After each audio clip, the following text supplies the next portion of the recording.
मोदी सरकार के दूसरे कार्यकाल के 2 साल पूरे होने पर कैबिनेट में जहां 15 नए चेहरों को जगह मिली है, वहीं कुछ ऐसे भी पुराने मंत्री रहे जिन्हें अपना पद छोड़ना पड़ा। इस लिस्ट में कई बड़े दिग्गजों के नाम भी शामिल हैं। मोदी सरकार के लिए गए इस फैसले से हर कोई हैरान है। वैसे हैरान करने वाले फैसले मोदी सरकार ने पहली बार नहीं लिए हैं। पिछले 7 सालों में मोदी सरकार में कई ऐसे फैसले रहे जो हर किसी को अचंभित कर देने वाले रहे। इसी में इस बार कैबिनेट विस्तार भी शामिल रहा। इस बार कैबिनेट विस्तार को लेकर करीब 1.25 महीने से मंथन किया गया, तब जाकर मोदी सरकार ने छटनी किए जाने वाले मंत्रियों और नए चेहरों की लिस्ट बनाई। इस्तीफा मांगे जाने के पीछे जो सबसे बड़ी वजह रही वो ये कि पीएम मोदी के दिए गए लक्ष्यों को तय सीमा में कई मंत्री पूरा नहीं कर पाए। इसके अलावा कुछ मंत्रियों की कार्यशैली धीमी रही तो कुछ जनता का विश्वास जीतने में असफल रहे। इसका खामियाजा उन्हें अपना पद त्याग कर भुगतना पड़ा। वैसे जिन बड़े नेताओं को इस्तीफा देना पड़ा है, उनमें से कई लोगों को पार्टी संगठन में अहम जिम्मेदारी देने की खबरें चल रही हैं। वैसे इस्तीफा देने वालों में सबसे बड़ा नाम रविशंकर प्रसाद का भी है।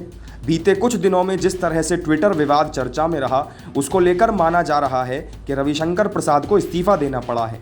कानून और सूचना प्रौद्योगिकी मंत्री का पद संभालने वाले रविशंकर प्रसाद ने सोशल मीडिया प्लेटफॉर्म ट्विटर के खिलाफ खूब बयानबाजी की। हालांकि ट्विटर ने भी केंद्र सरकार द्वारा बनाए गए नए आईटी कानून के तहत अधिकारियों का अनिवार्य नियुक्ति करने में आनाकानी कर रहा था। ट्विटर की हरकतों से जनता में संदेश साफ गया कि एक अमेरिकी कंपनी ट्विटर भारत सरकार को भी आंखें दिखा सकती है।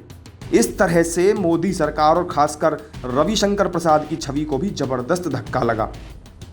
कोरोना काल की दूसरी लहर में जिस तरह से मोदी सरकार की फजीहत हुई, उसको लेकर केंद्रीय स्वास्थ्य मंत्री डॉक्टर हर्षवर्धन को खामियाजा भुगतना पड़ा।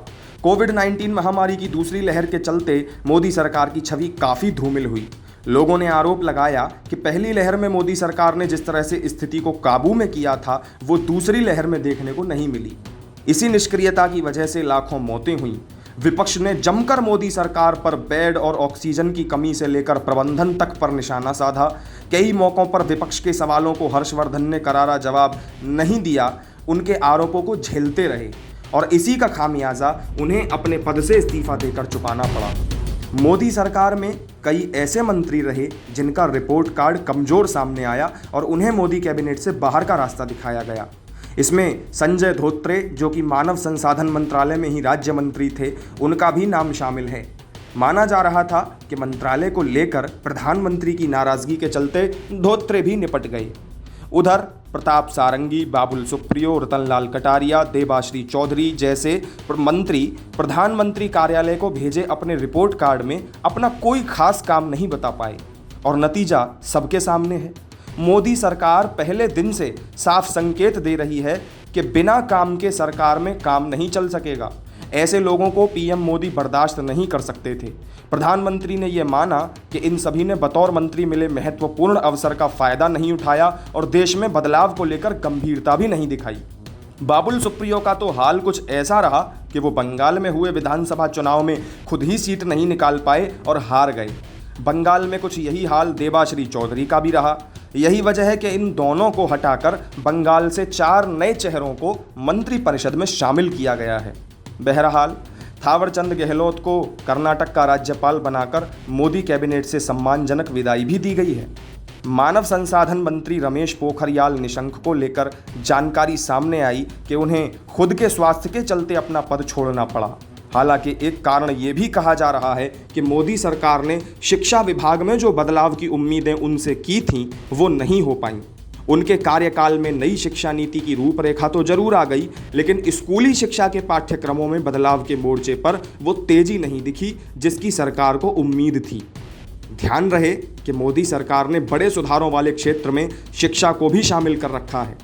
हद तो ये है कि मानव संसाधन विकास मंत्रालय की तरफ से वित्तीय सहायता प्राप्त पत्रिकाओं में ही प्रधानमंत्री नरेंद्र मोदी के खिलाफ प्रचार किया जा रहा था, लेकिन संबंधित मंत्री को लंबे समय तक इसकी भनक नहीं लगी और जब इस बात का पता भी चला तो वो तुरंत कार्रवाई भी नहीं कर सके।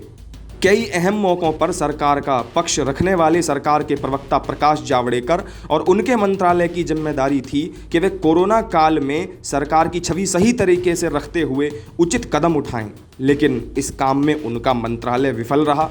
वहीं देसी मीडिया के अलावा विदेशी मीडिया में भी सरकार की छवि काफ़ी धूमिल हुई।